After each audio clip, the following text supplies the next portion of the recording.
Welcome. You have reached review time with Imperial, and today's review will be Day of the Dead, episode 7. Let's get into it. So this episode was okay. Just had the aftermath of Trey, the husband of the mayor, getting where he sacrificed himself, thought he killed the zombie, and of course the strong zombie threw him on the ground and killed him. So they had a little ceremony of his death, and the mayor wanted to burn him up. Of course, her son Luke, he wasn't feeling that, and they said, pretty much they had to because they couldn't take any chances.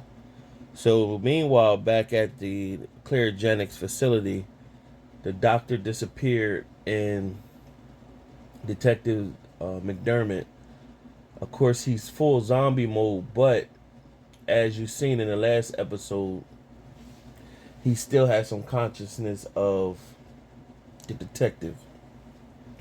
And so he figured out how to escape out of the cage. He stuck his finger and pushed the bolt out because, like I said, they're super strong. And so, but when he stuck the bolt up with his finger, the finger got stuck, and of course he peeled it off. So now his finger was in place of the bolt.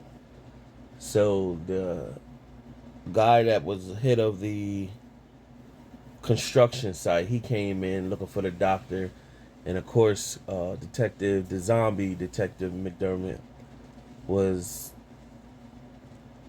rattling the cage, wanting to get out, and so he pretty much was talking junk, saying, "Hey, me and my guys, pretty much we made that cage, and pretty much you're not going anywhere." So he kept rattling the cage, and boom, the cage popped open. He ran off and got two soldiers. Zombie McDermott appeared. They shot him with everything they had. Nothing happened, of course. So with these zombies, you really don't know also how they're getting killed, because Lauren a couple episodes ago stabbed one of the zombies in the head with a knife, and the zombie was still alive. So I'm not sure how these zombies are supposed to die, because even when their body parts are chopped off, the body parts still move around like the 80s zombie movies. So he ran off. Well, no, he didn't run off. He hid underneath one of the dead bodies. Meanwhile, the zombie is pulling the bones of the original zombie man, Cooper, who they found down when they were Claire Jennings was digging with the drills.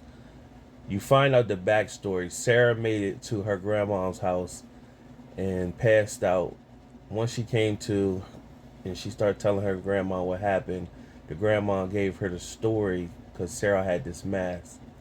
She gave her the story of what happened that she was told when she was a kid, that when Native Americans was there, the people who came and infiltrated the land pretty much were getting killed, and they needed the Native Americans to help them. And they found they were the dead was killing the living. They got rid of all of them except one that wouldn't die, and his name was Cooper. So they chained him up and they put him in that cave, and that's where he's been all this time. And they put the mask on him to let people know, pretty much, don't touch him, or he's evil, pretty much. So of course, this is the same one that bit McDarnan's finger off, and they said they believed that his evilness could transfer into other people. And so Sarah was like, "Well, I watched McDermott burn him." Well, of course, we now know it's been transferring McDermott. McDermott was pulling the bones and threw it in a well somewhere, and it disintegrated in water. So that was that. Back at the facility warehouse where everybody is, Jay and his wife pretty much reconciled, and they wanted to still go through with their wedding. And the mayor pretty much wed them. You got to see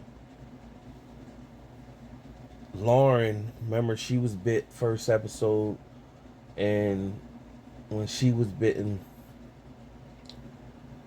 Jay told her to take the antibiotics. She didn't. Now her arm is shaking on the side that she was bit. So you don't know if she's turning or what's really taking place with her, but it was a moment she was stitching up the other doctor, Jay's father-in-law, and she gave him some pain medicine, and he kind of clunked out, but the hand took over and wanted to make her cut him. So it was a moment where you seen her talking to herself, and she was trying, like, the hand had a mind of his own pretty much.